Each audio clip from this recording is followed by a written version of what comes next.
बिस्मिल्लाहिर्रहमानिर्रहीम। अस्सलामुअलैकुम। मेरी दोस्त निदा मेरे साथ खेलने आया करती थी। वो बहुत ज़्यादा हसीन थी। अब्बा उसे अपने कमरे में बुला लेते और फिर वो कई घंटे तक अब्बा के कमरे में रहती।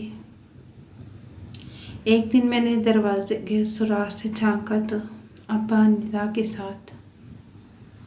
हमारे घर के हालात ठीक नहीं थे। तालीम से फारिग हुई तो मुलाजमत की तलाश शुरू कर दी। कुछ तगो-दो के बाद एक स्कूल में बतौर टीचर मुलाजमत मिल गई। डूबते को तिनके का सहारा। मैंने भी बुरे हालात में इसे ही अच्छा समझ लिया। एमए पास करने के बाद एक प्राइमरी स्कूल में टीचर लगी, वो भी बहुत कलील तनख्वाह पर। फिर भी रब का शुक्र बचा ली कि चलो कुछ पैसे तो हाथ में आ जाएंगे। अब्बू की पेंशन के साथ घर के राशन में मैं भी अपना हिस्सा डाल लूँगी। स्कूल की ड्यूटी के बाद मैं मोहल्ले के बच्चों में ट्यूशन पढ़ाने लगी। इससे कुछ इजाफी आमदन भी हो जाती तो छोटे भाई की फीस अदा हो जाती। एक रोज़ मेरी एक शागिर्द रुकैया जो घर पर ट्यूशन पढ़ने आती थी, उसने कहा, मिस क्या आप मेरी एक सहेली को पढ़ा देंगी? मैंने कहा हाँ, क्यों नहीं, कल से उसे अपने साथ ले आना। वो कहने लगी, मिस वो अमीर लोग हैं। ज़ारा की अम्मी ने कहा है कि कोई ऐसी टीचर ढूंढ कर दो जो घर पर पढ़ा सके। हम अपनी बच्ची को किसी के घर नहीं भेज सकते। उस लड़की का घर यहाँ से कितना दूर है? कुछ ही दूर है, मगर पैदल का रास्ता नहीं। मैंने कहा, उनसे कहो अगर सवारी का इंतज़ाम कर दें तो पढ़ा दूँगी। अगले रोज़ रुकैया ने बताया कि ज़ारा की अम्मी कहती हैं वो सवारी का इंतज़ाम कर देंगी। उनकी अम्मी की गाड़ी आपको घर ले जाएगी और छोड़ भी जाएगी, और जो फीस आप कहेंगी वो भी दे देंगे। ठीक है, उनको बता देना कि वो मुझे शाम 5 बजे लेने आ जाए। मैं 1.5 घंटा पढ़ा दूँगी। वो ट्यूशन फीस भी मैंने उनको बता दी। अगले रोज़ ज़ारा की अम्मी ड्राइवर के साथ आ गई। वो एक अच्छी और मिलनसार खातून थी। बच्ची भी साथ आई थी। मैंने ज़ारा को ट्यूशन देना कबूल कर लिया। उनका बंगला शहर के एक उम्दा इलाके में था, जिसे नहायत खूबसूरती से संवारा गया था। नरम खुश मिजाज, खुश रंग कीमती कालीन, फानिसों से मुज़य्यन छतें। मुलाजमा ने मुझे एक कमरे में बिठाया जो मशरक़ी तर्ज पर आरास्ता था। यह ज़ारा की अम्मी का कमरा था। उन्होंने रिवायती तरीके से कालीन बिछाकर इस पर खुश रंग तकिए रखे हुए थे। इस कमरे में टेक लगाकर, टांगें फैलाकर भी बैठ सकते थे। कुर्सियों का तकल्लुफ़ नहीं था। थोड़ी देर के बाद वो खातून कीमती ज़ेवरात पहने सफ़ेद साड़ी में तशरीफ़ लाई। हमारे घर तो सादा लिबास में आई थी। आज शायद उन्हें कहीं तकरीब में जाना था, लेकिन ज़ारा नहीं गई क्योंकि उसे मुझसे पढ़ना था। वो एक सुलझी और ख़ूबसूरत बच्ची थी। पहली नज़र में ही वो मुझे अच्छी लगी। अब रोज़ शाम को मुकर्रर वक्त पर मैं उसे पढ़ाने जाती। पहले मेरी खातिर तवाज़ु की जाती, फिर पढ़ाई शुरू हो जाती। जल्दी मैंने जान लिया कि ये लड़की ना सिर्फ संजीदा मिजाज है, बल्कि दूसरों का ख्याल करने वाली है, बाअदब और बेहद हसास भी है।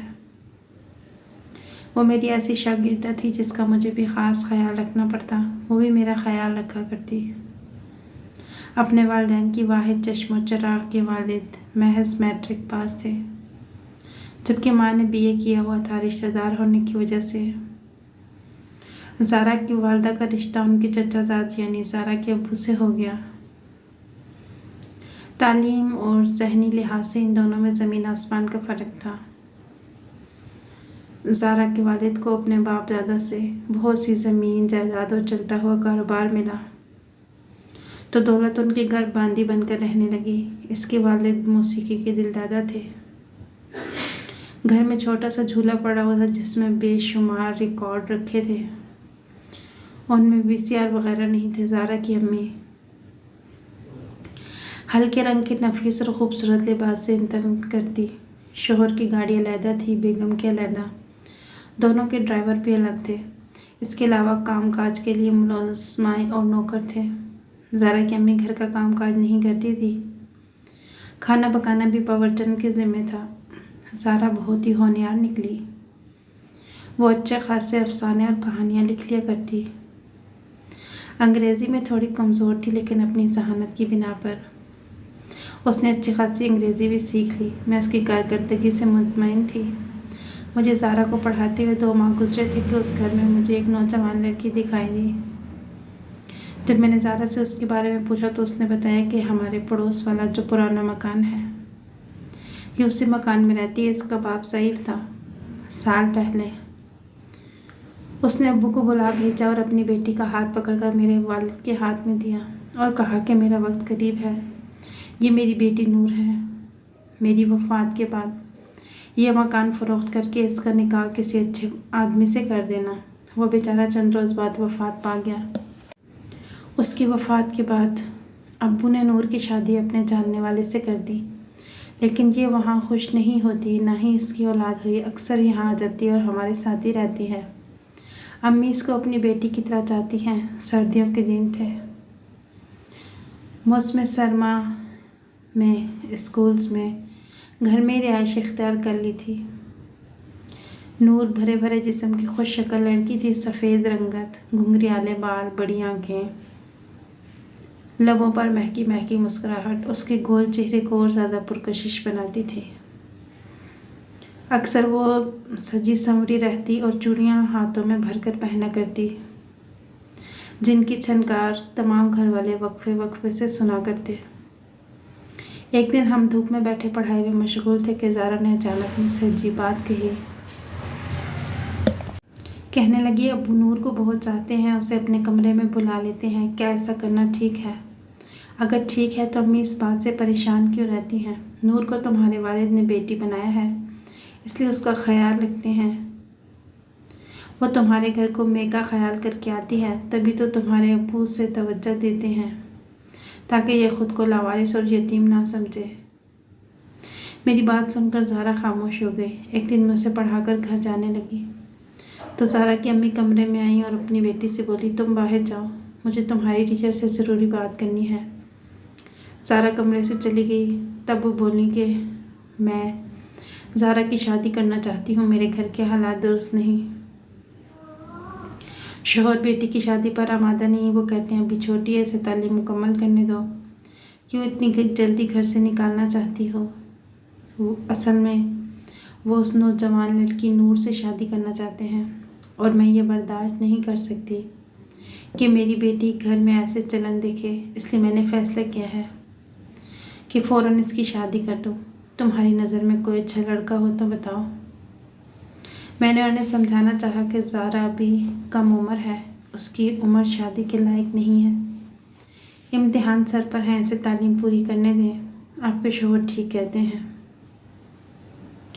लेकिन वो कहने लगी, घर पर अगर बेहयाई के मुजाहरे होंगे तो बच्चे के अखलाक पर क्या असर पड़ेगा? जबकि इसकी उम्र अभी कच्ची है, सो जितनी जल्दी इसकी शादी कर दूँ अच्छा है, वरना घरेलू हालात इस बच्ची के जहन का सत्यानाश कर देंगे। फरखंदा बेगम ने मज़ीद कहा, अक्सर जब नूर उनके कमरे में होती है, मेरे शौहर बिलाजी से कमरे का दरवाज़ा अंदर से बंद कर देते हैं, तो मेरी बच्ची तजस्सुस में बेकरारी से घर में टहलती है और कभी कभी खिड़कियों के सुराखों से अंदर झांकने की कोशिश करती है। इस खौफ से मैं कहीं घर के बाहर भी नहीं जा सकती। अब फरवरी का महीना था, मार्च शुरू होने वाला था। सालाना इम्तिहान सर पर थे। ज़ारा बहुत अपसेट रहा करती। वो पढ़ाई पर तवज्जो नहीं दे पा रही थी और मैं फ़िक्रमंद थी कहीं कम नंबर न ले ले, वरना बात मुझ पर आएगी। इतवार की छुट्टी थी। पीर की शाम को घर गई तो घर से ढोलक की आवाज़ आ रही थी। 5-6 लड़कियां ज़ारा के कमरे में उसे मेहंदी लगा रही थी। मैं हैरान रह गई। पता चला कि रिश्ता तय हो गया है। मैंने उसकी माँ को मुबारकबाद दी। उन्होंने बताया कि अगले हफ्ते इसकी शादी या पढ़ाई कहाँ होना थी। 15 साल के करीब बच्ची की उम्र और वो मर्द 40 बरस का। ज़ारा की एक सहेली ने बताया कि रंडवा है, मगर दौलतमंद बहुत है। कहाँ फंसा दिया था इस बच्ची को उसकी माँ ने। इम्तिहान हुए जिसका नतीजा था उसी दिन ज़ारा की शादी थी। स्कूल से पता चला कि ज़ारा अच्छे नंबरों में पास हुई। वो बहुत लायक बच्ची थी, पढ़ाई की शौकीन। खैर, हम इस सिलसिले में क्या कर सकते थे। लड़की की रुखसती हुई। उधर चंद दिन बाद ही उसके बाप ने बीवी की मार कुटाई शुरू कर दी। किचन में काम करने वाली मुलाजमा को छुट्टी दे दी गई। घर का सारा काम, किचन की सफाई बेगम के सुपुर्द हो गई। बेगम फैज़ान अब चूल्हा साफ कर रही हैं, दोनों वक्त रोटियां पका रही हैं, जबकि इससे पहले उन्होंने बावर्ची खाने की शक्ल ही नहीं देखी थी। मैं ज़ारा को ट्यूशन पढ़ाती थी। मेरा और उसका उस्ताद और शागिर्द का रिश्ता था। मुझे ज़ारा से बहुत अनस हो गया था। जब से मैंने ये खबर सुनी थी, मेरा चैन सुकून ख़त्म हो गया था। जल्दबाजी में की गई इस बेजोड़ शादी के बाद जब ज़ारा ने अपनी दूल्हे की शक्ल देखी तो वो रोने लगी। वो उसके काबिल ना था, ना ही वो उस कम दोशीज़ा के ख्वाबों का शहज़ादा था, बल्कि शादी के लायक ही नहीं था। वो जब भी उसकी तरफ हाथ बढ़ाता, ज़ारा फूट फूट कर रोने लगती। कम सिन दुल्हन से अपनी महरूमी का बदला लेने के लिए उसने ज़ारा पर इतनी सख्ती की कि वो डिप्रेशन में चली गई। नौबत यहाँ तक आ गई कि बच्ची ने 2 बार खुदकुशी करने की कोशिश की। पहली बार खुदकुशी के बारे में उसके वालिदैन को इत्तला नहीं दी गई। ज़ारा के शौहर ने मामले को छुपाया, मगर दूसरी बार सबको खबर हो गई, क्योंकि जान बचाने वाले डॉक्टर्स ने खुद ही ज़ारा के वालिदैन से राब्ता किया। इस पर भी ज़ारा का बाप उसकी माँ से कहने लगा, ये सब तुम्हारा किया धरा है, अब तुम सोग मनाओ। मैंने मना किया था, अभी इसकी शादी की उम्र नहीं, तुम्हें ही जल्दी पड़ी थी। ज़ारा की माँ कहने लगी, मुझे जो रिश्ता मिला मैंने ब्याह दी। उम्र ज़्यादा है तो क्या हुआ, दौलतमंद आदमी तो है, ये ऐश करेगी, मुल्कों की सैर करेगी। मगर इसने तो वहाँ जाकर सोग मनाना शुरू कर दिया। शोहर को सुकून ना मिले तो यही तो होता है। फिर ज़ारा का बाप अपनी बीवी से बहुत ज़्यादा नफरत करने लगा। फरखंदा बेगम नाराज़ होकर अपने एक रिश्तेदार दोस्त के घर चली गई। नहायत खूबसूरत नौजवान औरत थी। शोहर की बेवफाई और बेतवज्जी से चंद दिनों में मुरझा कर रह गई। वो वक्त से कहीं पहले बूढ़ी नज़र आने लगी। एक रोज़ मैं सौदा सलफ लेने बाजार जाने को निकली।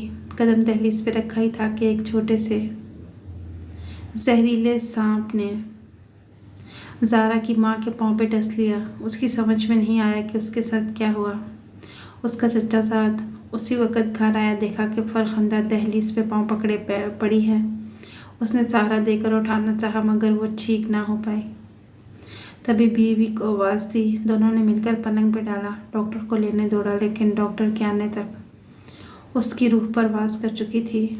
ये हुआ ज़ारा की अम्मी का अंजाम। मगर इस सारी कहानी में सबसे अलमिया किरदार ज़ारा का रहा। उसके शौहर ने उसे तलाक दे दी। वो अपने बाप के घर आ गई।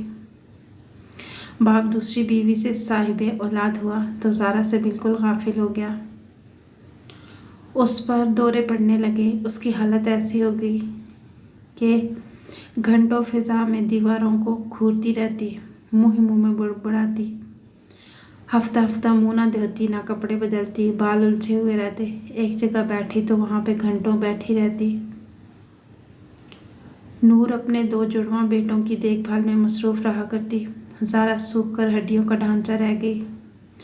मैं 1-2 बार उससे मिलने गई। उसकी हालत देखकर आंखों में आंसू भर आए। मैं नूर से ज़्यादा बात नहीं करती थी कि उसे कुछ समझाती। मैं भला कौन होती थी इस एक घर वालों को कोई बात कहने वाली। वो तो ज़ारा को मुझसे मिलने ही नहीं दिया करते थे। उसके वारिस थे, उसका बाप जिंदा था।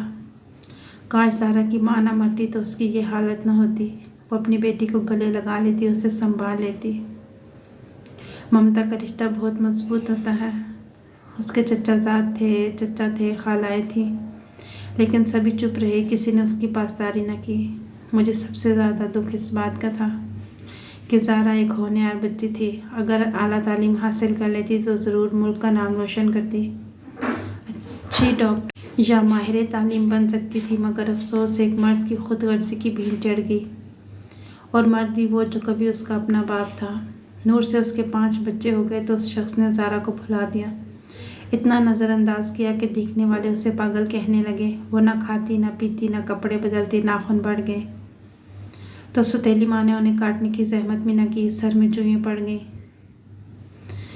उन्होंने सर की सफाई करने के बजाय उसके खूबसूरत लंबे बाल ही काट दिए। जिस रोज़ उसके बाल काटे जा रहे थे वो फूट फूट कर रो रही थी।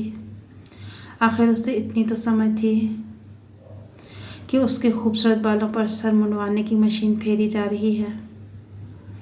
फिर एक दिन उसके वालिद ने बगैर से इलाज उसे पागल खाने में दाखिल करवा दिया। इसके बाद क्या हुआ, इलाज हुआ या नहीं, मैं नहीं जानती, क्योंकि अब मैं उनके घर नहीं जा सकती थी। नूर बुरा मानती थी। अब उस घर पर उसका राज था। वही उस घर की मालिका थी, जिसको चाहती आने देती, जिसको चाहती ना मिलती। कई बरस गुजर गए हैं, मेरी शादी हो गई है, बच्चे हो गए हैं, लेकिन मैं अब भी उस मासूम प्यारी सी अपनी शागिर्दा को नहीं भूली और ना ही कभी भूल सकती हूँ।